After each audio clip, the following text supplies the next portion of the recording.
श्री गुरुवे नमः। श्री चैतन्यमनोभीष्टं स्थापितं येन भूतले स्वयं रूपकदा मह्यं ददाति स्वपदान्तिकं वन्देऽहं श्रीगुरौ श्रीयुतपदकमलं श्रीगुरून् वैष्णवांश्च श्रीरूपं साग्रजातं सहगण रघुनाथान्वितं तं सजीवं साद्वैतं सावधूतं परिजनसहितं कृष्ण चैतन्यदेवं श्रीराधा कृष्णपादान् सगण ललितां श्रीविशाखान्वितांश्च नमः ओं विष्णुपादाय कृष्णप्रेष्ठाय भूतले श्रीमते भक्ति विकास स्वामिनिति नामिने।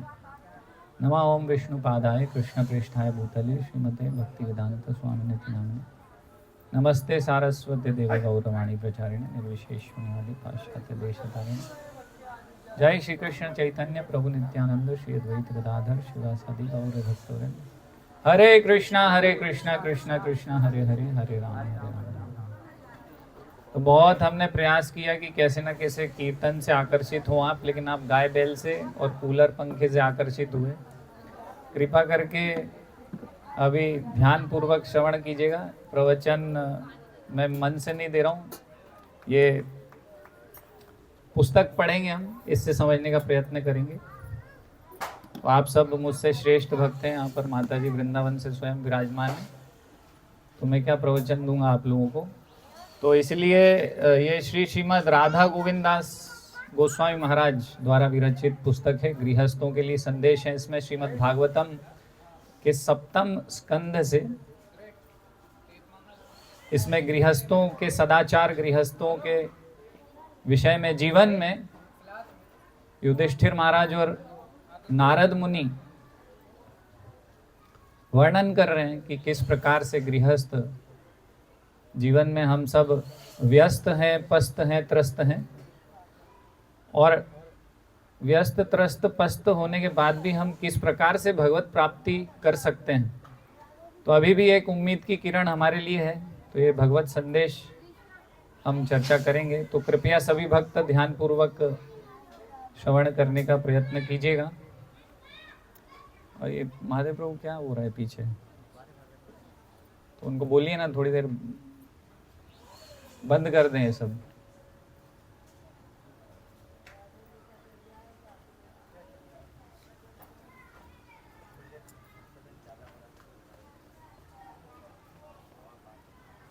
तो पिछली कक्षा उत्तम गौरांग प्रभु के घर पर हुई थी, उन्होंने सुनी थी। अभी तो जप कर रहे हैं वो पीछे।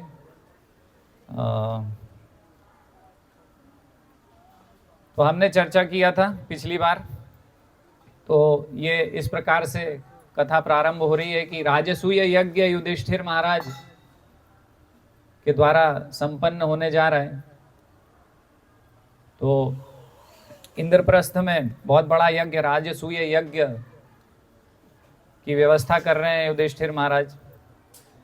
तो कौन राजा कर सकते हैं राजसूय यज्ञ? तो इस प्रकार से वर्णन आता है कि जो समस्त पृथ्वी पर जिनका राज्य हो, जिनके वश में सारे राजा, सारा जो जितने भी देश, जितने भी राजा हैं, वो सब जिस राजा के छत्र छाया में अपना राज्य चलाएं, तो वो राज्य सूय यज्ञ करने के पात्र हुआ करते थे। तो यहाँ पर युधिष्ठिर महाराज ये यज्ञ करने जा रहे हैं। तो दुनिया भर के राजा, तो जरासंध पर विजय प्राप्त करी पहले कृष्ण के निर्देशन में, कृष्ण की आज्ञा के अनुसार उन्होंने जाकर भीम ने जरासंध का वध किया, और उसके कैद में 20,000 राजा थे। तो उन सबको, क्षत्रियों को छुड़वाया भगवान श्री कृष्ण ने, और उनके जो भी राज्य थे उन्हें वापस लौटा दिए। तो भगवान श्री कृष्ण ने कभी कुछ रखा नहीं अपने पास, हमेशा जीते और राज्य अन्यों को दिया। तो इस प्रकार से सारे क्षत्रिय, सारे ऋषि मुनि जितने भी थे, व्यासदेव जी हो, भगवान स्वयं हो, श्री कृष्ण, या सब वहाँ पर इस राजसूय यज्ञ में सभी उपस्थित थे। जितने भी पूरे विश्व के प्रसिद्ध या फिर जो भी ज्ञानी या फिर भक्त, बड़े बड़े ऋषि मुनि, सभी वहाँ पर उपस्थित थे। और भगवान वहाँ क्या सेवा कर रहे थे? तो इस प्रकार से कथा आती है कि भगवान श्री कृष्ण वहाँ पर युधिष्ठिर महाराज के सेवक के रूप में वहाँ पर सेवा कर रहे थे, है ना। तो भगवान श्री कृष्ण यदुकुल, ययाति, राजा ययाति के कुल से है ना। तो यदुकुल में भगवान श्री कृष्ण हुए, और यदु जो थे वे बड़े पुत्र थे और पुरु छोटे पुत्र थे, और पुरु के वंश में युधिष्ठिर महाराज हुए।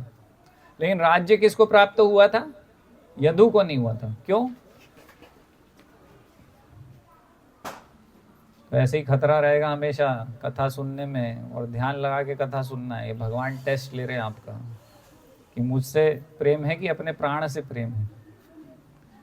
कृष्ण हमारे प्राण है कि वास्तव में ये जो शरीर में प्राणवायु है वो हमारी प्राण है? तो भगवान की कथा प्राण से भी प्रिय जिसकी होगी तो वो हिलेगा नहीं, ध्यान से सुनेगा। तो पुरु अपने पिता को अपनी यौवन अवस्था प्रदान कर देते हैं, तो उससे प्रसन्न होते हैं वो, इसलिए राज्य उनको देते हैं, यदु को नहीं देते हैं। तो बड़े भाई एक प्रकार से सहायक हुए पुरु के।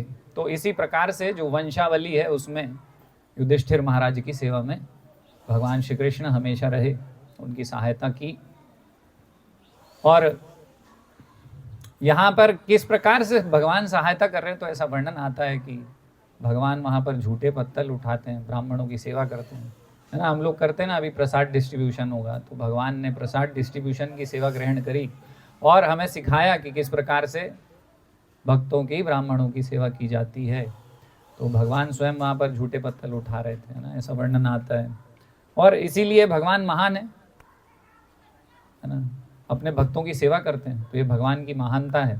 इसलिए वहाँ पर राजसूय यज्ञ में अग्र पूजा भी भगवान श्री कृष्ण की हुई। तो यहाँ पर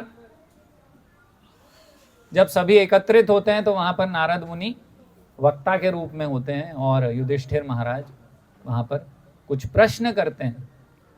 तो पहला प्रश्न युधिष्ठिर महाराज नारद मुनि से करते हैं। तो सभी ऋषि मुनि गण, राज्य के जो राजा हैं, अलग अलग सब उपस्थित हैं वहाँ पर, और वहाँ युधिष्ठिर महाराज प्रश्न कर रहे हैं। तो पहला प्रश्न पूछते हैं कि सनातन धर्म क्या है? तो नारद मुनि बताते हैं कि भगवान की सेवा करना, भगवान के संबंध में अपने जीवन को व्यतीत करना, वो वास्तव में सनातन धर्म है। हम भगवान के अंश हैं, और अंश होने के नाते हम भगवान के नित्य दास सेवक हैं। इस प्रकार से सनातन धर्म का वर्णन करते हुए नारद मुनि आगे बताते हैं कि सनातन धर्म का पालन करना है तो किस प्रकार से व्यवस्था भगवान ने दी है। तो वर्णाश्रम धर्म के विषय में भगवान श्री कृष्ण वहाँ पर वर्णन करते हैं। तो 4 आश्रम बताते हैं भगवान। पहला आश्रम कौन सा है? ब्रह्मचारी आश्रम। दूसरा आश्रम गृहस्थ आश्रम। तीसरा वानप्रस्थ, और चौथा संन्यास। तो वर्णन करते हैं कि ब्रह्मचारी, जैसे कि हमने पिछली कक्षा में सुना था कि 100 वर्ष की आयु है मान लीजिए, तो 25 वर्ष ब्रह्मचारी, 25 वर्ष गृहस्थ, और बाकी के 25 वर्ष वानप्रस्थ, जिसमें कि 50 ऊर्ध्वम वनम व्रजेत, 50 से 75 साल की उम्र में हमें वन को चले जाना चाहिए, यानी कि घर गृहस्थी के कार्य को छोड़ देना चाहिए, और भगवान के भगवत प्राप्ति के लिए, भगवान के चरण कमलों को प्राप्त करने के लिए हमें पूर्ण रूप से अपना जीवन समर्पित कर देना चाहिए। इसके लिए इस प्रकार से भी वर्णन आया है, गृहस्थों को निर्देश है कि भाई ऐसा अलाउड है कि पत्नी को भी साथ में ले जा सकते हैं, लेकिन उसमें फिर वैसा संबंध नहीं होगा पति पत्नी का जैसा होता है गृहस्थ आश्रम में। केवल पत्नी सेवा करेंगी, कुछ वन में जाकर कुछ फल इत्यादि कुछ लेकर आएंगी, कंद मूल फल, पति की सेवा में, जो कि भगवान के लिए ध्यान में होंगे, तपस्या करेंगे। तो इस प्रकार से जीवन होगा शुद्ध जीवन। केवल भगवत प्राप्ति के लिए पति पत्नी कुछ समय रहेंगे, और वापस 75 साल के बाद जब पति संन्यास ले लेंगे तो पत्नी वापस घर को जाएंगी, अपने पुत्रों के संरक्षण में रहेंगी। तो इस प्रकार से वर्णन आता है। फिर जो पति हैं, जो पुरुष हैं, वे पूर्ण रूप से भगवान के ध्यान जप कीर्तन इत्यादि में, श्रवण कीर्तन में अपना पूर्ण समय देंगे। तो इस प्रकार से वर्णन करते हैं। फिर संन्यास के विषय में बताते हैं। नारद मुनि संन्यास आश्रम के विषय में बताते हैं कि जो केवल पूर्ण रूप से समाधि में हो व्यक्ति, तो किस प्रकार से सन्यासी कहलाएगा? जो कि पूर्ण रूप से समाधि में, यानी पूर्ण रूप से अपना ध्यान केंद्रित भगवान पर कर देगा, है ना। भगवान पे ध्यान केंद्रित करना बोलना आसान है, लेकिन हमारा तो एक क्षण भी भगवान के ऊपर ध्यान केंद्रित होना मुश्किल है। तो पूर्ण रूप से जो पूर्णकालिक भगवान के ऊपर ही ध्यान को केंद्रित कर सके, वो सन्यासी है। तो इस प्रकार से सन्यास आश्रम का वर्णन करते हैं नारद मुनि। फिर अगला प्रश्न युधिष्ठिर महाराज उनसे करते हैं। तो युधिष्ठिर उवाच गृहस्थ एताम पदवीम विधिनाम येन चांजसा यया देव ऋषे ब्रूहि मादृशो ग्रह मूढ़धीः। तो इस प्रकार से प्रश्न करते हैं युधिष्ठिर महाराज। बोल रहे हैं मादृशो गृह मूढ़धीः, गृह मूढ़धीः। मादृशो मतलब मेरे जैसे जो घर में रहने वाला, मूढ़धीः बेवकूफ, जिसको ज्यादा बुद्धि नहीं है, धीः तो मूढ़धीः, तो मेरे जैसे मूर्ख व्यक्ति को गृहस्थ एताम पदवीम। तो इसके पहले प्रश्न जो था वो पदवीम, तो पदवीम यानी सन्यास के विषय में नारद मुनि बता रहे हैं। तो इस प्रकार से वर्णन कर रहे हैं कि ये जो पदवी है सन्यास की, जिसमें कि पूर्ण रूप से समाधि में एक व्यक्ति रहता है, भक्त रहता है, तो ये जो पदवीम है गृहस्थ एताम पदवीम, तो गृहस्थ इस प्रकार की जो पदवी है, किस प्रकार से चांजसा यानी कि आसानी से, सुलभता से, सरलता से इस पदवी को कैसे प्राप्त कर सकता है? एक गृहस्थ व्यक्ति अपनी बुद्धि को पूर्णकालिक पूर्ण रूप से भगवान में कैसे एकाग्र कर सकता है? तो ये प्रश्न करते हैं। तो हम सबका भी यही प्रश्न होना चाहिए। हम सब गृहस्थी में हैं और हम सब भक्त, आप सब भक्त हैं, प्रयास कर रहे हैं भक्ति का। तो युधिष्ठिर महाराज वास्तव में मूढ़धीः नहीं है, मूढ़धीः तो हम हैं, जो हर चीजों से, छोटी मोटी चीजों से बहुत बुरी तरीके से आसक्त हैं, इस संसार की सांसारिक चीजों से।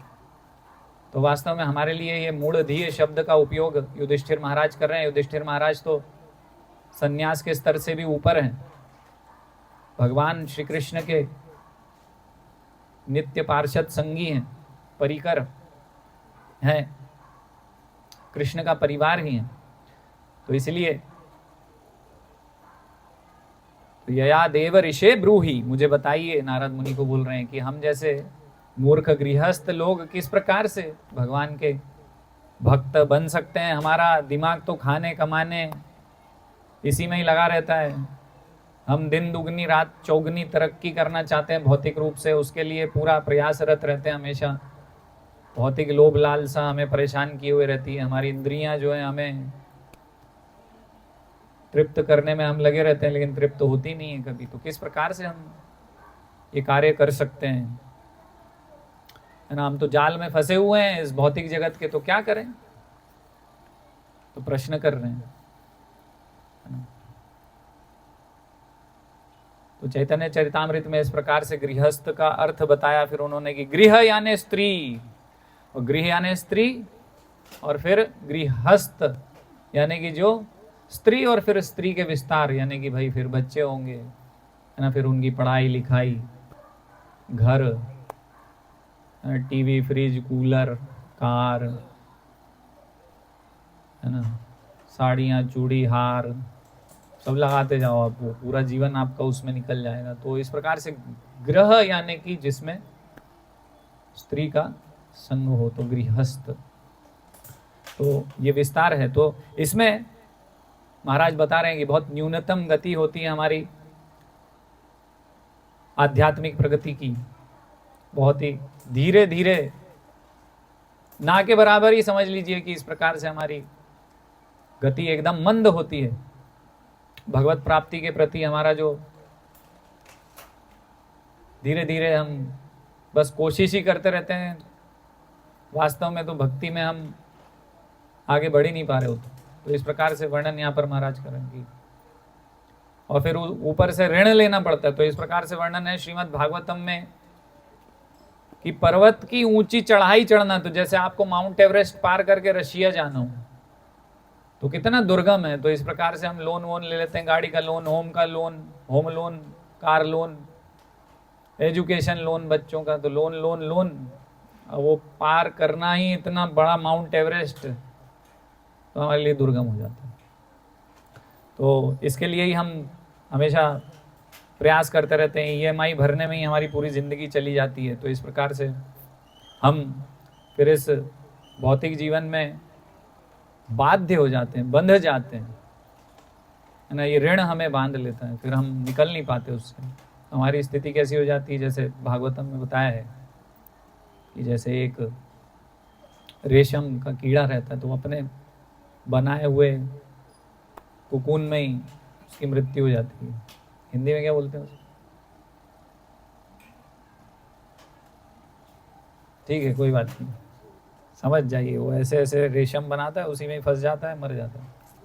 तो इस प्रकार से हमारा गृहस्थ जीवन चलता रहता है। काम हमारे कभी खत्म ही नहीं होते गृहस्थी के, है ना। हम यही प्लान करते रहते हैं कि अभी थोड़ा बाल बच्चों को पढ़ा लें, फिर अच्छे से भक्ति करेंगे।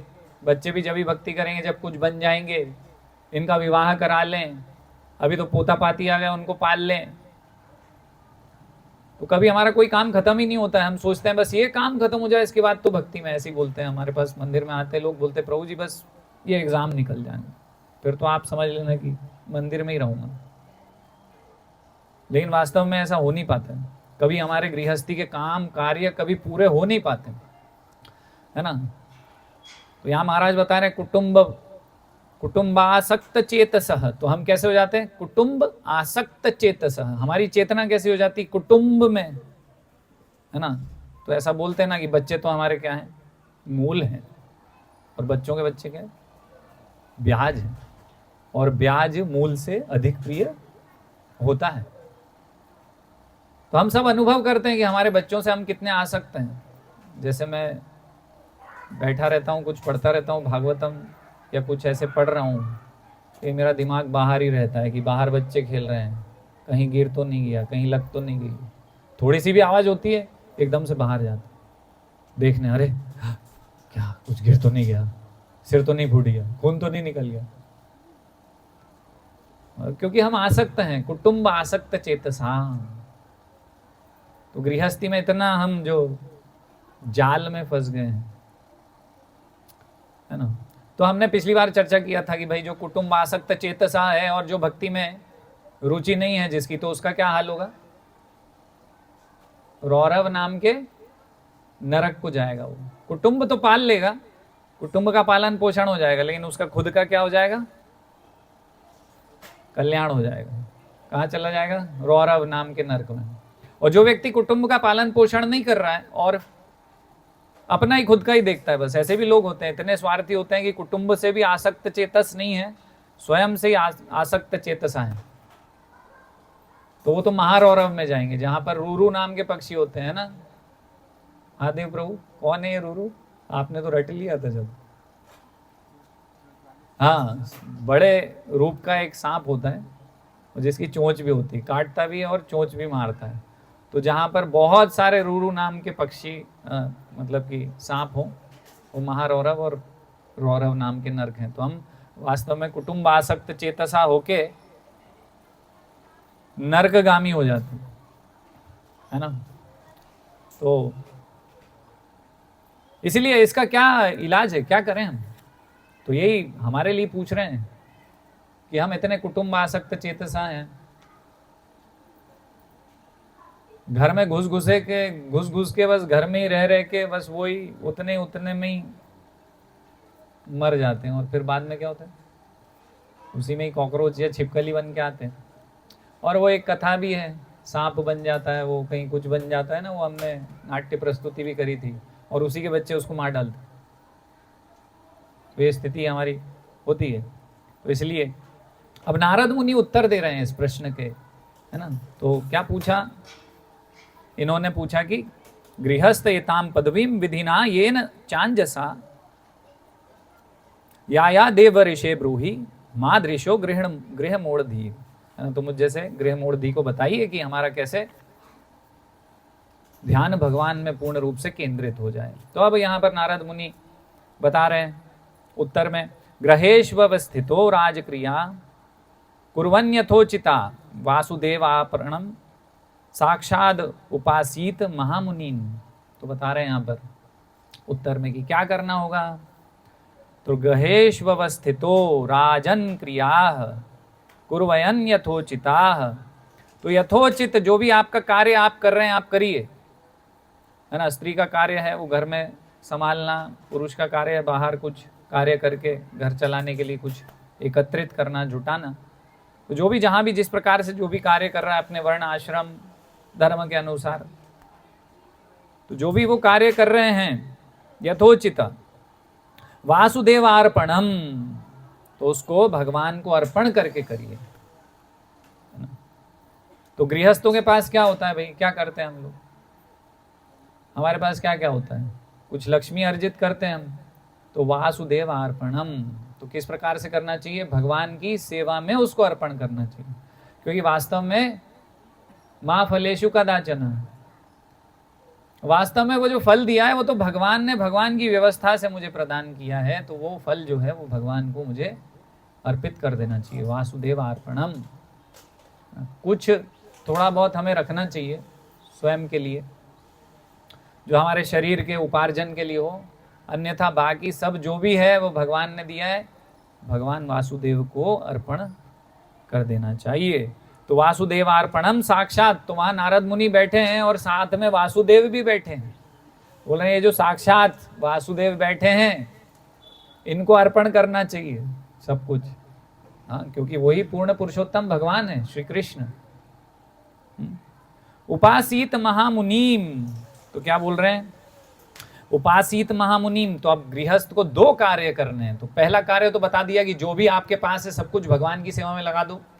गाड़ी हो तो ये मत समझो कि आपकी है, गाड़ी तो वहीं रह जाएगी, आप ऊपर चले जाओगे, घर वहीं रह जाएगा, आप ऊपर निकल लोगे, बैंक बैलेंस वहीं रह जाएगा, कोई और मजे कर रहा होगा उस बैंक बैलेंस। जमीन आपकी वहीं रहेगी, थोड़े समय में हो सकता है वो जमीन पे कोई और रहने लग जाए, वो मकान में कोई और रहने लग जाए, है ना। उत्तम गौरांग प्रभु, थोड़े दिन पहले आप दूसरे मकान में रह रहे थे, बदल दिया ना आपने। इसी प्रकार से ये शरीर भी एक मकान है, ये भी हम बदलने वाले हैं। तो हमारा है ही क्या, सब कुछ तो वासुदेव ने दिया है, वासुदेव का ही है, तो वासुदेव को अर्पण करना है। और फिर पहली चीज हो गई वासुदेव को अर्पण करो, हर चीज जो भी है अपनी मत समझो, इस गलतफहमी मत रहो कि आपकी है, आपकी है ही नहीं। ये तो आपकी बहुत बड़ी भूल धारणा है कि कुछ चीज आपकी है इस संसार में, आपका कुछ भी नहीं है। आपके बाल बच्चे, आपका पति, आपका घर, जो भी चीज आप समझ रहे हैं कि आपकी है, वास्तव में आपकी नहीं है। इसलिए नारद मुनि गृहस्थों के लिए बता रहे हैं वासुदेव अर्पणम, जो भी है सब भगवान का है, भूल जाओगे आपका है, आपका है ही नहीं। थोड़े समय में आपको सब ज्ञान हो जाएगा, जब मरते समय लेटे रहेंगे कहीं अस्पताल में आईसीयू में, सब समझ में आने वाला है, हर व्यक्ति को समझ में आना है कुछ भी हमारा नहीं है, वासुदेव का ही था, ले रहे हैं हम वापस, प्राण भी उन्होंने दिए थे, वो खींच रहे हैं वापस। तो वासुदेव अर्पणम। दूसरा हो गया उपासीत महामुनिम, उपासीत महामुनिम, उप आसीत, उप यानी कि निकट, जैसे हम बोलते हैं उपवास, वास करना भगवान के साथ। उपासीत, आसीत आसन, है ना, इससे ये शब्द आ रहा है। तो उपासीत महामुनिम, महामुनियों के साथ बैठना। क्या करना है गृहस्थों को, स्वयं तो महामुनि है नहीं, बन सकते हैं ऐसा कुछ नहीं है। 12 महाजन में से तो 7 महाजन जो है ना, परसेंटेज देखोगे तो 750 के भी ऊपर चला जाता है, तो 7 महाजन तो गृहस्थी हैं। तो प्रॉब्लम वो नहीं है, लेकिन हम वैसे गृहस्थ नहीं है, प्रॉब्लम ये है। तो इसलिए क्या बताया, उपासीत महामुनिम, किनके पास बैठो, महामुनियों के पास। अब होता यह है कि हम जैसे जाते हैं कहीं पे, किसी भक्त के घर जाते हैं, तो वो पता नहीं दूर भग रहे होते हैं, समझ में नहीं आता, मतलब उनके जो घर वाले हैं या कुछ, या फिर पास आके बैठते हैं तो पसीना पोंछते हुए बोलते हैं, प्रभु जी गर्मी बहुत है यार। अरे आज पेपर में आया 41-42 था यार। हाँ भाई बहुत गर्मी है। अब बैठे हैं किसके पास? किसी साधु व्यक्ति के पास, और इतने मूढ़ बुद्धि हैं। वास्तव में मूढ़ बुद्धि ऐसे लोगों को बोलना चाहिए। युधिष्ठिर महाराज अपने लिए नहीं बोल रहे हैं, ऐसे लोगों को बोल रहे हैं कि वो मूढ़ बुद्धि को समझ में नहीं आएगा कि कोई साधु व्यक्ति बैठा है तो उससे कहाँ की कौन सी बात करनी चाहिए कि भैया पसीना आ रहा है, गर्मी है, 41 है, 42 है। उनसे ये पूछना चाहिए जैसे कि यहाँ पर युधिष्ठिर महाराज पूछ रहे हैं कि अभी मेरे जैसे मूढ़ बुद्धि को क्या करना चाहिए, कुछ बताइए, कुछ कथा सुनाइए, कुछ कीर्तन करिए। तो वो समझ में नहीं आता, पता नहीं इधर उधर की बातें करते हैं और कोई लाभ वो साधु से ले नहीं पाते। लेकिन वास्तव में यहाँ पर सिखा रहे हैं, कोई साधु आपके पास पहुंचे तो क्या करना है, तो बता रहे हैं महामुनि उपासीत, उनके पास बैठिए। जैसे यहाँ पर युधिष्ठिर महाराज अपने आचरण से सिखा रहे हैं कि उनके पास बैठिए, उनसे सुनिए, कुछ श्रवण कीजिए उनसे। बेवकूफ मत बनो, इधर उधर की बातें मत करो, साधुओं से श्रवण करना है। जो कथामृत है ना, ये अमृत है कथा। भगवान की कथा क्या है? अमृत है। आपको मरने नहीं देगी ये भगवान की कथा। अमृत पी लेते हैं तो क्या होता है? मृत्यु नहीं होती। तो ये भगवान वासुदेव की कथा वास्तव में कथामृत, कई जगह वर्णन आता है शास्त्रों में कि कथा अमृत रूपी कथा है। आप इसको पान कीजिए अपने कान से। कैसे? खाने वाला पान की बात कर रहे हैं, पीने की बात। तो इसलिए जैसे श्रीमद् भागवत की कथा है ना, ये तो श्रीमद् भागवत की कथा के विषय में क्या बोला है? निगम कल्प तरोर गलितम फलम शुक मुखात अमृत द्रव्य संयुतम। तो ये जो भगवान श्री कृष्ण के विषय वस्तु की कथा है, भगवान की कथा, भगवान के रूप गुण लीला परिकर, ये जो कथा है भगवान की, वास्तव में क्या है? अमृत द्रव संयुतम। अमृत द्रव्य, जैसे कि अभी आम का सीजन आ गया ना, तो ये कैसा है भगवान की कथा का रसामृत? ये इस प्रकार से है कि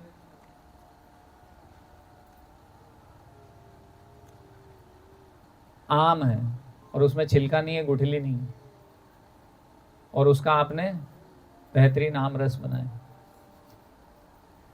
और फिर उसको पी रहे हैं। पूरी दुनिया भूल जाओगे आप उस समय पीते समय। हा, इतना आनंद आता है, इतना रसमय, इतना अमृतमय लगता है वो आम का रस। इससे भी ज्यादा अमृतमय भगवान की कथा है। वास्तव में अभी हम बीमार हैं, इसलिए हमें पसंद नहीं आती, हमें ये सब समझ में नहीं आता और समझना नहीं चाहते। क्योंकि जो व्यक्ति बीमार रहता है, जैसे जिसको कि जॉन्डिस हुआ है ना, पीलिया होता है ना, तो उसको मीठी चीज मीठी नहीं लगती। तो हम अभी बीमार अवस्था में हैं, इसलिए हमें भगवान की कथा ज्यादा रुचिकर नहीं लगती।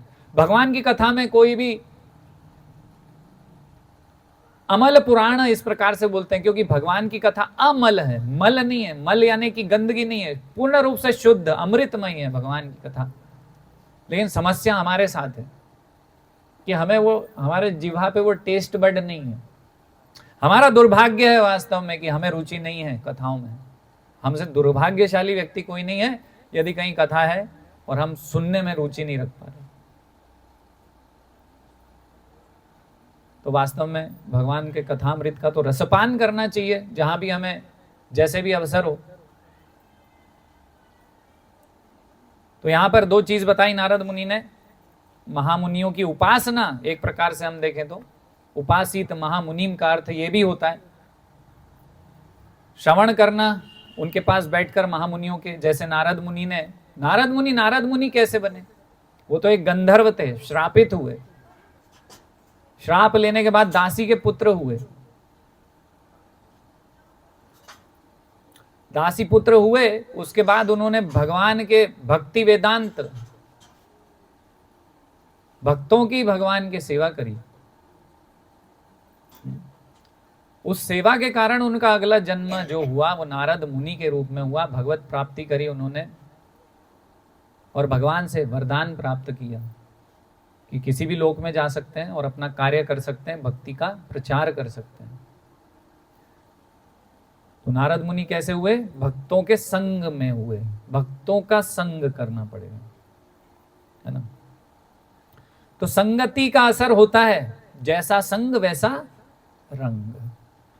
साधुओं के साथ रहेंगे, साधु प्रवृत्ति हमारी भी हो जाएगी, है ना। जैसे शराबी शराबी कैसे बनता है? भाई कई शराबी होते हैं जो सड़क पे लेटे हुए प्राप्त होते हैं हमें, है ना। क्यों? ऐसे कैसे हुआ? वो पहले शराबी था क्या? बचपन में माँ की पेट से क्या ऐसे ही बाहर निकला था नशे में? नहीं, संग से। तो इसलिए संग का असर है। तो इसलिए महामुनियों का संग करना चाहिए, है ना। प्रसंगम अजरम पाशम आत्मनो कवियो विदु स एव साधु शुक्रतौ मोक्ष द्वारम अपावृतम। तो इस प्रकार से वर्णन आता है श्रीमद् भागवतम में कि संग करना है तो साधुओं का संग करना चाहिए, जिससे हमारे मोक्ष के द्वार खुल सकते हैं। नहीं तो ये अभी बताया हमें कि घर गृहस्थी में बस वही वही संग करेंगे, वही वही उसी में घूमते रहेंगे, तो फिर वो जाल में फंसते जाएंगे और फिर रौरव और महारौरव हमारा प्रतीक्षा कर रहे हैं। तो कई बार ऐसा होता है कि हम पूछते हैं कि भाई मंदिर में आखिरी में लोग आते हैं ना एकदम प्रसाद के समय, तो हम पूछते भाई कथा में नहीं आया, अब क्या हुआ भाई? नहीं मैं आया था ना, बिल्कुल आखिरी के 5 मिनट में मैं पहुंच ही गया था, आप थोड़ा खत्म ही करने वाले थे जब मैं पहुंच गया था, मैंने सुना। और फिर उसके बाद शास्त्रों से उसको पुष्ट भी करते हैं कि बोला अच्छा हाँ, 1 घड़ी आधी घड़ी क्या है प्रवीण प्रभु जी आगे? अरे आपको सब याद रहता है। हाँ, 1 घड़ी आधी घड़ी आधी में पुनि आध तुलसी संगत साधु की हरे कोटि अपराध सियावर। फिर वो चैतन्य चरितामृत का भी श्लोक बताते हैं, साधु संग सर्वशास्त्र कहे लव मात्र साधु संग सर्व सिद्धि हुए। बोला हमने तो आए 2 मिनट में आखिरी सुना, बस इतने में ही हमारा कल्याण हो गया। थोड़े से भी तो वही लाभ है। तो कथा की जब बात आती है तो लोग थोड़े में लाभ लेने लगते हैं। प्रभु पीछे क्यों खड़े हैं आप लोग?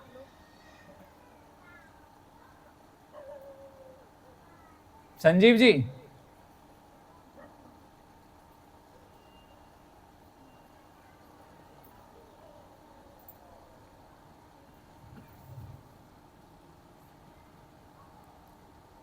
कार्यक्रम हमने श्रवण कीर्तन का किया, हम श्रवण कीर्तन नहीं करना चाहते।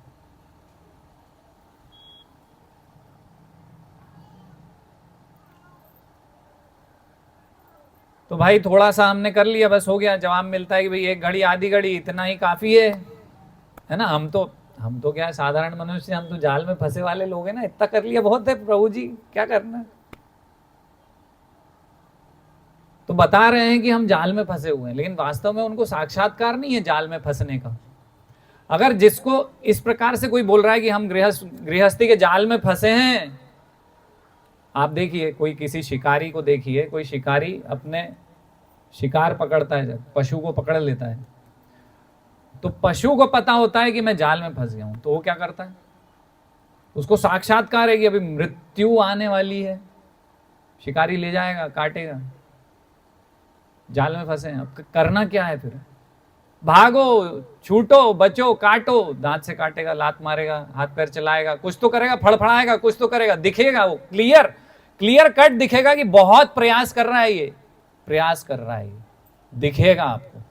ऐसा नहीं कि वो बैठा रहेगा। समझ पा रहे हैं? कोई जाल में फंसा है पशु, दिखेगा कि वो प्रयास कर रहा है? दिखेगा। कोई ऐसा बोल रहा है कि नहीं दिखेगा? और ये व्यक्ति बोल रहे हैं कि भाई हम तो जाल में फंसे हुए हैं, है ना। तो वास्तव में केवल बोलने वाली बात है कि हम फंसे हुए हैं, उसको साक्षात्कार बिल्कुल भी है नहीं है। तो जिसको साक्षात्कार होगा वो फड़फड़ाएगा, हाथ पैर मारेगा, जरूर मारेगा, और जिसको केवल बोलना है वो केवल बोलता रहेगा, बोलेगा ज्यादा करेगा कम, या फिर बोलेगा करेगा कुछ और। तो इसलिए समझना पड़ेगा, यदि हमें वास्तव में साक्षात्कार है कि हम फंसे हुए हैं इस भौतिक जगत में, निकलना है, तो उसके लिए कुछ ना कुछ प्रयास हम प्रयत्न करते रहेंगे लगातार, और वो दिखेगा, सबको दृष्टिगत होगा कि हाँ ये प्रयासरत हैं। आपको बोलने की जरूरत नहीं पड़ेगी, दिखावा करने की जरूरत नहीं। हाँ, आप मजाक मस्ती कर रहे हो बात अलग है ना। तो लेकिन है ना, जैसे मैंने अभी उदाहरण दिया ना कि भाई बोलेगा कि इतना ही बहुत है हमारे लिए, तो वो बात अलग है। Is not serious, she is not serious, what ever. तो वास्तव में इस प्रकार से गृहस्थ जीवन में काफी कष्ट हैं, काफी दुख हैं, बल्कि गृहस्थ जीवन में दुख ही दुख है ना। देखा जाए तो दुख ही है गृहस्थ जीवन में। तो वास्तव में सुखी कैसे रहा जा सकता है, और सुखी है कौन? तो घर गृहस्थी को किस प्रकार से बताया? दावानल, दावानल यानी कि जो भीषण आग जंगल में लगी हो, इस प्रकार से बताया है। तो दावानल में हम फंसे हुए हैं, संसार के भीषण कष्ट हमारे ऊपर हैं, सारी टेंशन हमारे ऊपर है। क्यों? नौकरी, ट्राइडेंट वालों को तो सबसे बड़ा टेंशन ये रहता है कि कब चली जाएगी पता ही नहीं, फिर पैसे कहाँ से आएंगे, जीवन कैसे चलेगा, बहुत टेंशन है। सरकारी नौकरी तो आजकल मिलती नहीं। तो ये संसार इस प्रकार से दावानल है, सब टेंशन है, टेंशन में ही है सबका जीवन। आग लगी हुई है चारों तरफ और आप बीच में फंसे हुए हो। तो आग कैसे बुझेगी? 108 नहीं, वो फायर ब्रिगेड वाला कौन सा है? हाँ, तो उससे नहीं बुझने वाली। हमारे जीवन का जो ये अग्नि है जो हमें जला रही है ना, तो ये इस प्रकार से हमारी चिंताएं दूर नहीं होंगी, हमारे जीवन के क्लेश दूर नहीं होंगे। तो भक्त संग से हमारे ये संसार का जो कष्ट है ना, सांसारिक कष्ट, वो दूर होता है ना। इसलिए लोग मंदिर आते हैं। क्यों आते हैं? तो घर जाते हैं तो घर में टेंशन रहती है, पत्नी अभी बोलेगी ये नहीं लाए, वो नहीं लाए, इसका क्या हुआ, उसका क्या हुआ। तो व्यक्ति सोचता है पहले जरा मंदिर हुआ हूं, थोड़ा दिमाग शांत हो जाए। तो ऐसे भी होता है, शांति के लिए लोग मंदिर आते हैं, थोड़ा वहां पे टेंशन नहीं रहती ना। कोई भक्त हैं, कुछ प्रसाद खिलाएंगे, कुछ भजन कीर्तन सुनाएंगे, उसमें आनंद आ जाता है ना? तो वास्तव में सुखी कौन है? जो भक्तों का संग कर रहा है। जिस प्रकार से यहाँ बताया ना, उपासित महामुनीम, जो भगवान के भक्तों का संग कर रहा है। तो वो क्या करते हैं? भक्त भगवान के नाम का जप, कीर्तन, कथा करते हैं। तो संसार रूपी ये जो दावानल भीषण अग्नि है, इसका शमन, इसकी शांति का एक ही एकमात्र उपाय है कि भगवान की भक्तिमय क्रिया, भगवान का नाम, कीर्तन, कथा, इसी से ही ये अग्नि शमन होने वाला है, अन्यथा कोई भी उपाय नहीं है ना। तो इस प्रकार से चौथे स्कंद में श्रीमद् भागवतम में सिद्ध बता रहे हैं, सिद्धगण बता रहे हैं, अयम त्वत्कथामृष्ट पीयूष नद्यम मनोवारण क्लेश दावाग्निदग्ध। तो इस प्रकार से वर्णन आता है। तो इसमें ऐसा बता रहे हैं, अयम, तो ये जो त्वत्कथा, जो भगवान की कथा है, मृष्ट यानी शुद्ध, पीयूष यानी अमृत, नद्या नदी, मनोवारण, तो इस प्रकार से बोल रहे हैं कि मन रूपी जो हाथी है। तो ये जो मन रूपी हाथी है, ये संसार के, हमारा मन कैसा विचलित रहता है ना, हमेशा कुछ ना कुछ मन पे लोड रहता है, हम सोचते रहते हैं, विचार करते रहते हैं, समस्याएं हमारे मन को परेशान करती हैं, हम उसका समाधान खोजते रहते हैं हमेशा। हमारा मन, हृदय जलता रहता है। संसार विषानले दीवानिशी, दिन रात हिया ज्वले, हृदय हमारा जलता रहता है। सांसारिक क्लेशों से मन हमारा जलता रहता है अंदर से। तो ये मन रूपी हाथी जो है ये किस प्रकार से ये दावानल के घेरे में फंसा हुआ है, तो इसको शांति कैसे मिलेगी मन को, तो यहां बता रहे हैं ना। हाँ, तो जैसे कि हाथी है जंगल में, इस प्रकार से अग्नि लगी है और वो भाग के कहीं जलाशय के पास नदी में जाकर कूद जाए, तो वो नदी क्या है, उसको शीतलता प्रदान करेगी। इस प्रकार से जो भगवान की कथा कीर्तन है, भगवान का नाम है, ये हमारे जलते हुए हृदय मन को शीतलता शांति प्रदान कर सकता है। तो इसके लिए हमें क्या करना होगा, भगवान के भक्तों का यथासंभव हमें संग करना होगा। उपासित महामुनिम। तो जन्म मृत्यु के चक्र में हम फंसे हैं, तो किस प्रकार से निकलेंगे, तो ये चैतन्य महाप्रभु बता के गए, ये कलयुग है, इसमें हरेर नाम हरेर नाम ही व केवलम कलौ नास्तेव नास्तेव गतिरन्यथा। तो इससे बचने का, इस दावाग्नि को शमन करने का तरीका है, क्या बोलेंगे, हरे कृष्णा कृष्णा कृष्णा हरे हरे, हरे राम राम राम हरे हरे। तो भगवान का आश्रय लेकर रात दिन हमें क्या करना है, हरे कृष्णा महामंत्र कीर्तन श्रवण इस प्रकार से करना है। और हमारे जीवन में सबसे महत्वपूर्ण व्यक्ति कौन है, तो नीति शास्त्र में इस प्रकार से वर्णन आता है कि हर व्यक्ति को बड़े व्यक्ति से संगति करनी चाहिए, है ना। जैसे हम स्कूल भेजते हैं अपने बच्चों को, तो क्या बोलते हैं कि बेटा जो इंटेलिजेंट फर्स्ट रैंक आती हो उसका संग करना, क्या बोलते हैं, है ना। भावेश पिताजी क्या बोलते हैं, कहाँ है पिताजी, है ही नहीं। तो यही बोलते हैं ना, कि बोलते हैं कि जो बेटा पढ़ता नहीं हो उसका संग करना। तो सबसे नीति शास्त्र में इस प्रकार से वर्णन है कि जो सबसे उन्नत बड़ा व्यक्ति हो उसका संग करना चाहिए।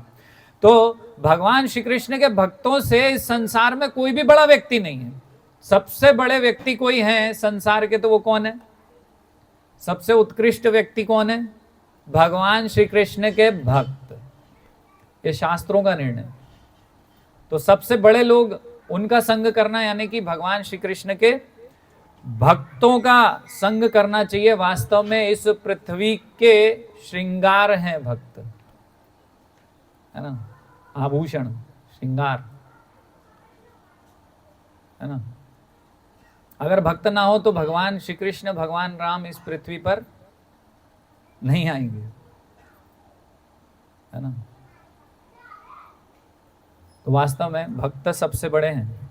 तो भक्तों का संग हमें करना चाहिए। भगवान की भक्ति करके उनमें सारे भगवान के गुण आ जाते हैं, धीरे धीरे शनई शनई विकसित हो जाते हैं उनके अंदर। जैसे जैसे वो शुद्ध होते जाएंगे वैसे वैसे भगवान के गुण उनके अंदर आते जाएंगे।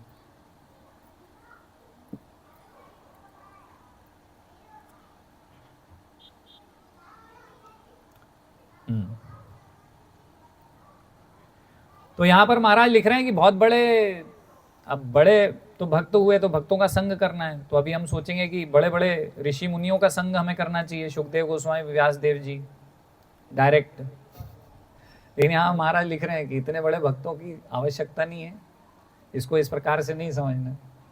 आपके पास जो भी भगवान श्री कृष्ण का नाम कीर्तन करते हैं उन भक्तों का संग आप कीजिए, वो बड़े लोग हैं, हाँ, तो उनका संग करना चाहिए।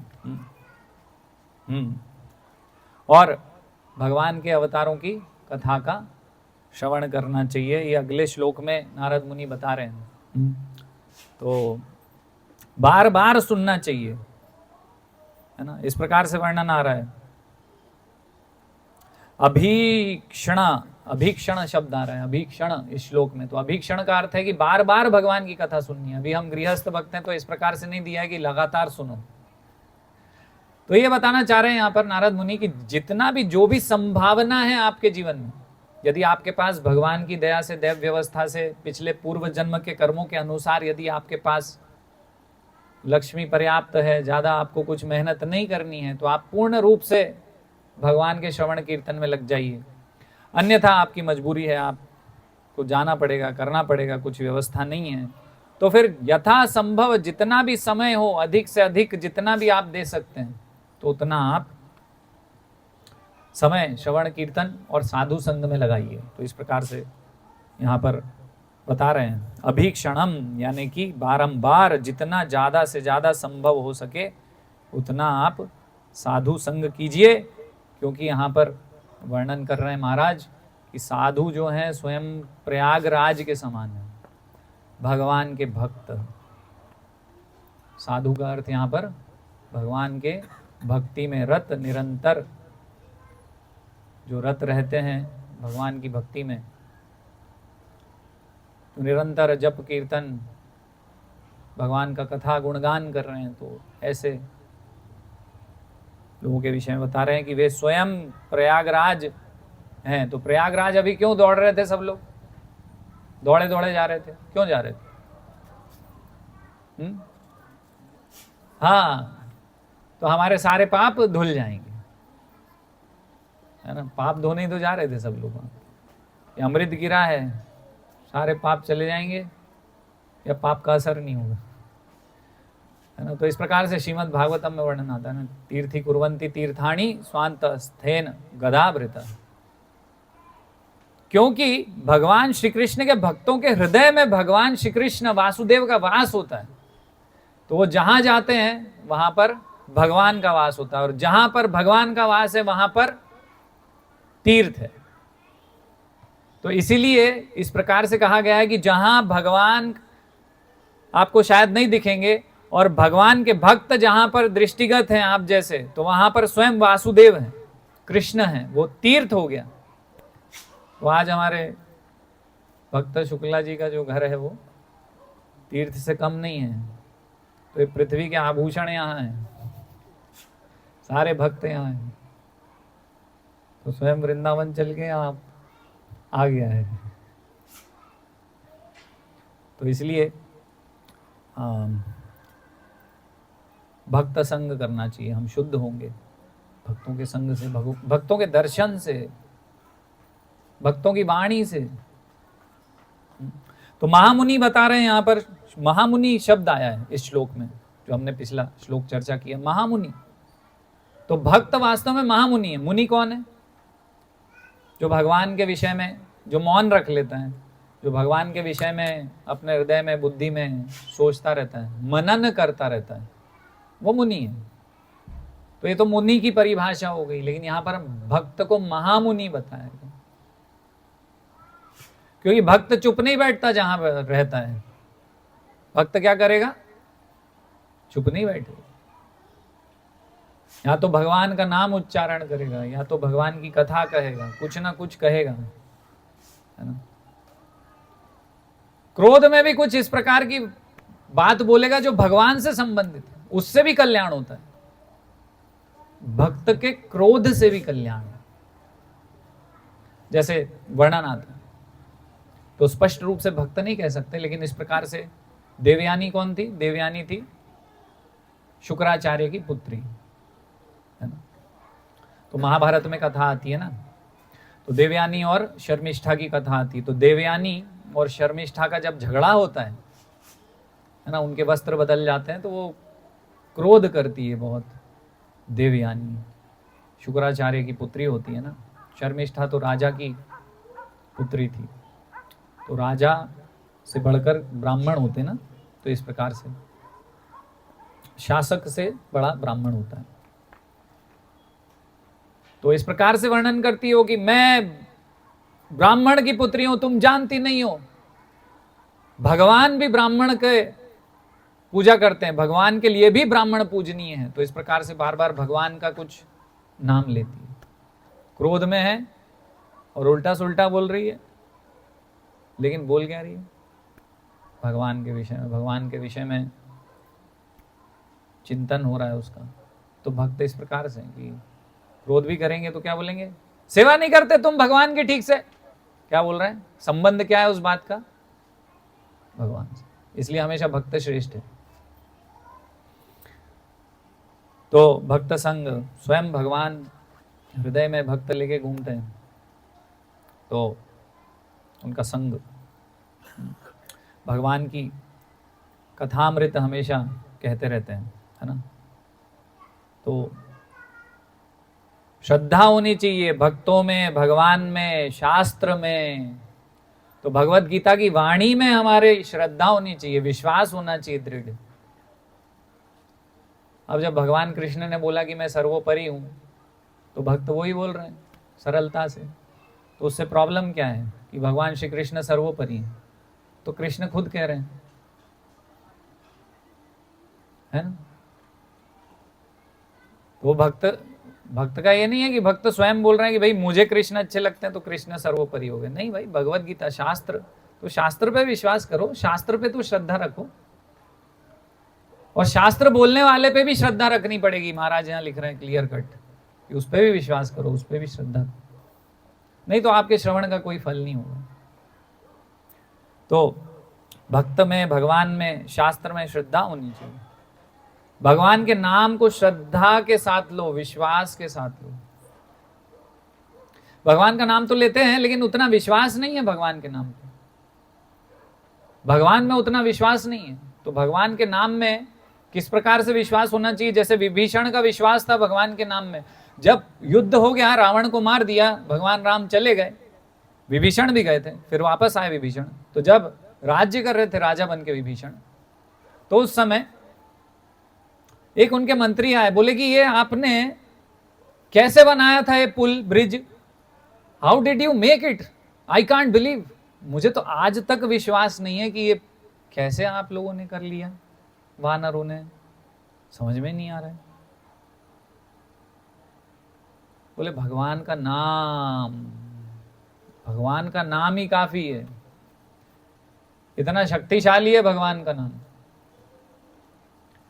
तो बोले एक काम करो, ये पत्ता लो, पत्ते पे कुछ लिखा, फोल्ड करके दे दिया वो मंत्री को, बोले जाओ तुम भी समुद्र पार कर लोगे, कौन सी बड़ी बात है, ये रखो जाओ।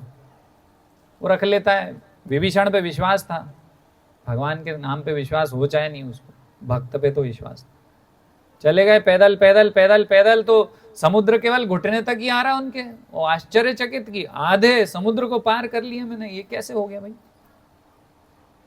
ऐसा क्या ये विभीषण ने मुझे दिया कि मैं आधे समुद्र को पार कर गया और अभी तक समुद्र मेरे घुटने तक ही है, जरा देखें। उसने खोला तो विभीषण में उस पर राम लिखा हुआ था। क्या लिखा हुआ था? राम। उसने देखा तो बोला अरे ये राम नाम ऐसा कैसा है कि समुद्र, ऐसे कैसे हो सकता है कि समुद्र केवल घुटने तक ही आ रहा है मेरे, ये राम नाम, अरे क्या पता क्या है ये। तो मतलब अविश्वास हो गया, वहां पे श्रद्धा हटी, श्रद्धा हटी, दुर्घटना घटी, समुद्र फिर विकराल हो गए, फिर आउट ऑफ कंट्रोल। हमारी स्थिति भी ऐसी ही है, क्योंकि राम कृष्ण इनके नाम पर उतना विश्वास नहीं है। अभी भी हृदय में हमारे कुछ ना कुछ चलता रहता है कि यार पता नहीं, यार खराब समय चल रहा है, ये हो रहा है वो हो रहा है, थोड़ा कुछ टोना टोटका भी करें, कुछ दूसरी चीज भी देखें, थोड़ा वो भी कर लो यार। कई बार भक्त भी ऐसे बहुत बीमार हो जाते हैं, तो उन्होंने कहा यार जो जो बोल रहा है अभी वो करूंगा मैं, तो हरे कृष्ण महामंत्र तो ठीक है, अभी इधर भी जाएंगे उधर भी जाएंगे, ये भी करेंगे वो भी करेंगे, क्योंकि वो पूर्ण रूप से श्रद्धा नहीं है। इसलिए वो जो परिस्थितियां होती हैं वो हमारे ऊपर हावी हो जाती हैं, क्योंकि वो श्रद्धा, वो विश्वास विभीषण की तरह उस मंत्री का नहीं था। तो भगवान पे श्रद्धा होनी चाहिए, भक्तों पे श्रद्धा होनी चाहिए, भगवान के नाम पे श्रद्धा होनी चाहिए। अभी देखिए, एक तो हमने देखा कि श्रद्धा किस प्रकार से था भगवान का नाम के ऊपर, तो वो पूरा ब्रिज बना दिया, पूरे समुद्र को पार कर गए। दुर्लंघ्य था वो, लेकिन फिर भी उसको लांघ गए भगवान के नाम की सहायता से। इसी प्रकार से एक कथा आती है सती की। तो जब वो सती ने देखा कि ये राम भगवान सीता जी के वियोग में इतने पागल हो गए, रो रहे हैं, ये क्या भगवान है क्या ये? लोग कह रहे तो स्वयं विष्णु है। अरे कैसे भगवान है? ये भगवान है भी कि नहीं, थोड़ी परीक्षा लेनी चाहिए। अविश्वास। अभी वहां पे गई, सीता जी का रूप लेके चली गई, सीता जी का रूप लेके गई, राम भगवान के सामने प्रकट हुई। राम भगवान ने कहा, पार्वती जी आप कैसे हैं? बोले मैं ठीक हूं, लेकिन मेरा रूप तो सीता जी का है। बोले लेकिन मैं भगवान हूं। ठीक है, अभी विश्वास हो गया, वापस चली गई। अब जब वापस पहुंची शिव जी के पास, तो शिव जी को तो अपने योग शक्ति से सब पता चल गया कि ये अभी भगवान का, मेरे आराध्य का ये सीता के रूप में परीक्षण करके आई, परीक्षा लेके आई। तो इनकी योग्यता तो नहीं है, लेकिन इन्होंने लिया है परीक्षा, और सीता मैया बन गई, तो अभी ये मेरे लिए माँ ही है। अब उनको दृष्टि किस दृष्टि से देख रहे हैं? सीता जी की दृष्टि से, मातृत्व। तो अविश्वास का ये हुआ कि बाद में जब वो दक्ष प्रजापति के यज्ञ में गई, तो उनको वो फिर यज्ञ कुंड में स्वयं को भस्म करना पड़ा। तो भगवान के ऊपर, भगवान के नाम पर, भगवान की कथा पर पूर्ण विश्वास होना और नहीं होना, होगा तो हमें लाभ होगा, उस प्रकार से हम आध्यात्मिक प्रगति तीव्र करेंगे, और अगर नहीं होगा तो फिर जन्म मृत्यु के चक्र में हम फंसे रहेंगे। तो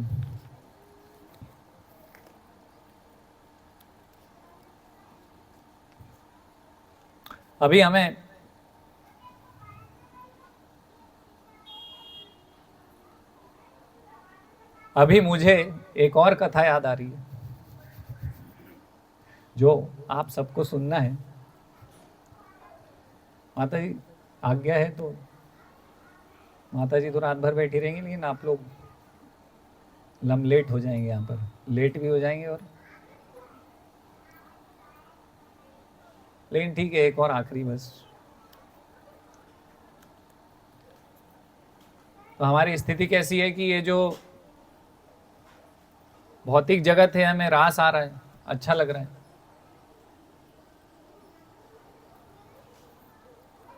है ना? अच्छा लगता ही है, मुझे भी बहुत अच्छा लग रहा है, लेकिन वास्तव में अच्छा कुछ भी नहीं है इस जगत में। हमें क्या है, खराब की आदत लग गई है। जैसे अभी ऐसा होता है कि मेरे साथ ऐसा होता है कि मैं आयुर्वेदिक दवा लेता हूँ ना, तो मुझे सूट नहीं होती। हाँ, अगर वही हम एलोपैथिक दवा मतलब मैं लूँगा तो तुरंत हाँ बढ़िया, क्योंकि वो अच्छी चीज़ की आदत नहीं रही। अब शरीर को खराब की इतनी आदत हमने लगा चुके हैं। जैसे कि अभी हम उदाहरण ले रहे थे ना, तो गुटके वाला, गुटका अच्छा नहीं है, लेकिन गुटका अच्छा लग रहा है। दांत सड़ चुके हैं, देख रहे हैं, सब दिख रहा है कि अच्छा नहीं है, लेकिन उसकी आदत हो गई तो बढ़िया लगता है। तो इसी प्रकार से ये संसार हमें बहुत अच्छा लग रहा है। तो एक कथा आती है, एक मालिन और एक मछुआरिन की। तो दोनों में मित्रता थी। तो एक बार मछुआरिन मालिन के घर पे गई कुछ कार्य से, और वो कार्य पूर्ण हुआ, तो किसी कारणवश बारिश पानी के चलते वो वापस जा नहीं पा रही थी। तो अब मालिन ने कहा कि मछुआरिन आप यहीं रह जाओ। तो अब मजबूरी में उसने कहा चलो ठीक है भाई, कुछ बनाया पकाया खिला दिया मालिन ने मछुआरिन को। मछुआरिन ने खाया पिया बढ़िया, बिस्तर विस्तर लगा दिया। अब मालिन थी तो फूल वूल के गुलदस्ते बना के खुशबूदार घर में रखा करती थी। अब मछुआरिन जो थी, उसकी आदत थी भाई मछली मारना और पिंजरे में बंद करना, तो उसको बदबू की आदत लग गई थी।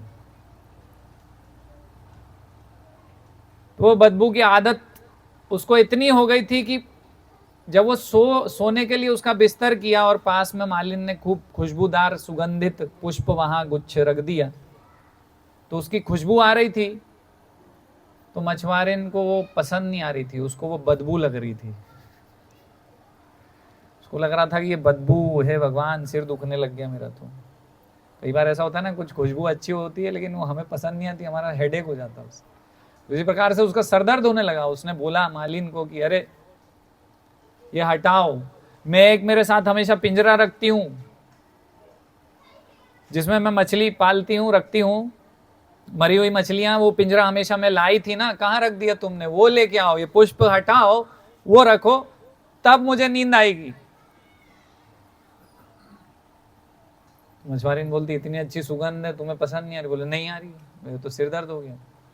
उसको हटाया, पिंजरा रखा, बोली आ हा हा हा हा, वाह वाह वाह, अभी मजा आ गया, अब नींद आएगी, आराम से सो गई। तो ये भौतिक जगत जन्म मृत्यु जरा व्याधि दुख दोषानुदर्शनम, सब हम देख रहे हैं कि बार बार हमारा जन्म हो रहा है, मृत्यु की तरफ हम उन्मुख हैं, मृत्यु आएगी हमारी, बीच में बुढ़ापा आ रहा है, हाथ पैर की शक्ति जाती जा रही है, व्याधि बीमारियां हमें हो रही हैं, बीमारियों से हम बहुत परेशान हैं। तो जन्म मृत्यु जरा व्याधि और अलग अलग प्रकार के क्लेश, अभी देखिए अप्रैल में ही 41-42 चल रहा है, आदिदैविक क्लेश हो रहा है हमारे ऊपर, सूर्य देवता क्लेश कर रहे हैं। तो वास्तव में हमें अनुभव तो है, साक्षात्कार नहीं है। हमारी स्थिति भी कुछ मछुआरी जैसी है ना।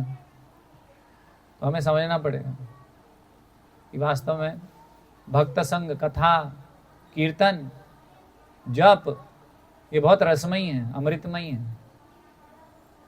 लेकिन अभी हमारी बीमारी वाली स्थिति है, और ये बीमारी जाएगी भी इसी औषधि से। ये औषधि भी है, भगवान का नाम जप करना, हरे कृष्णा कृष्णा कृष्णा हरे हरे, हरे राम राम राम हरे हरे, तो सारे क्लेशों को दूर करेगा। जिस प्रकार से हमने हाथी का, जो ये श्रीमद् भागवतम का श्लोक है उसमें वर्णन आ रहा है ना कि हाथी को जल स्रोत मिल गया, तो इसी प्रकार से भक्त संग, भगवान का नाम, कथा, कीर्तन हमें इस प्रकार से प्रसन्न कर सकते हैं, हमारे क्लेशों को दूर कर सकते हैं, हमारे अंदर वो ऊर्जा प्रदान कर सकते हैं जिससे हम ये क्लेशों से ऊपर उठ जाएं। तो इसको हमेशा हमें ध्यान रखना चाहिए। तो जैसे यहाँ पर बता रहे हैं, वासुदेव अर्पणम और उपासित महामुनिम, तो ये हमेशा ध्यान रखिए कि हर चीज़ भगवान ने दी है। गृहस्थी में हमें भगवान को, भगवान के एक प्रकार से चौकीदार के रूप में देखना चाहिए कि हमें भगवान ने कुछ समय के लिए चौकीदार बना के रखा है, तो भगवान की चीज़ें, भगवान की सेवा में सब लगें। और भक्त संग जितना करेंगे उतना साक्षात्कार हमारा धीरे धीरे बढ़ता जाएगा कि सब कुछ भगवान का है। इस प्रकार से भक्त संग, कीर्तन, श्रवण, कथा हमेशा सुनना चाहिए, प्रयास करना चाहिए सुनने का। 1 घंटे हो, 2 घंटे हो, 3 घंटे हो, 4 घंटे हो, भगवान राम के विषय में आता है। रामायण आप पढ़ेंगे, रामचरितमानस में इस प्रकार से वर्णन आता है कि भगवान राम की दिनचर्या में भगवान राम कथा सुन रहे हैं, और 1 घंटे 2 घंटे नहीं, वर्णन आता है रात के 12 बजे तक कथा सुन रहे हैं। शाम से, सूर्यास्त के बाद से रात्रि 12 बजे तक 6 घंटे तक भगवान राम स्वयं कथा सुन रहे हैं। और उसके बाद वो जो विश्वामित्र हैं बोल रहे हैं कि चलो चलो जाओ जाओ जाओ सो, बार बार बोलने पे तब गए सोने। और तब सोने गए तो पहले उसके विश्वामित्र के पैर दबाए, और फिर जब राम और लक्ष्मण सोने चले गए 1 बजे तो लक्ष्मण जी फिर राम के पैर दबाए। सेवा भगवान की कब तक चल रही है? रात के 2 बजे तक। और फिर 4 बजे से अगले दिन मंगल आरती भी जा रहे हैं, ऐसा नहीं है, कोई डिस्काउंट नहीं है। महाराज क्लियर कट लिख रहे हैं, मंगल आरती आना है, नो डिस्काउंट फॉर गृहस्थस। मंगल आरती प्रतिदिन और रात्रि तक भी श्रवण। तो ये होता है भक्तों का जीवन। हरे कृष्णा, पूरे उत्साह से बोलिए हरे कृष्णा हरे कृष्णा कृष्णा कृष्णा हरे हरे, हरे राम राम राम हरे हरे। क्षमा चाहता हूं मेरी वजह से आप सब लेट हो गए। आप सबके चरणों में मेरा प्रणाम है इस अपराध के लिए।